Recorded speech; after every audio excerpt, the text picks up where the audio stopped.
Most front door damage begins at the bottom, even though homeowners usually notice it much later near the middle or top. The reason is simple: gravity and moisture. Rainwater, melting snow, sprinkler runoff, and morning dew naturally collect along the bottom edge of the door, where water sits longer and evaporates more slowly than on vertical surfaces. The bottom edge is also the least protected part of the door. It's often missed during painting or refinishing, and factory finishes frequently leave it thinly sealed or completely exposed. Once moisture penetrates this vulnerable area, it wicks upward into the door material through capillary action, spreading damage from the inside out. As moisture travels upward, it causes swelling, finish separation, and internal stress, which eventually appear as peeling, bubbling, cracking, or discoloration higher on the door.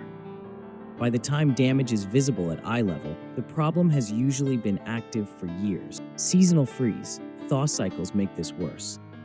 Moisture trapped inside the door expands when frozen and contracts when thawed, accelerating breakdown of both the finish and the door itself. Foot traffic and daily use add stress to already weakened areas, further speeding up deterioration. This is why simply repainting visible damage rarely works. The underlying moisture pathway remains untreated.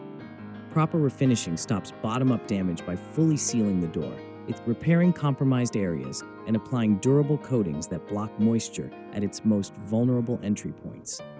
Catching the problem early can save the door before replacement ever becomes necessary. Thanks for watching. Like, comment, and subscribe. We'll see you next time.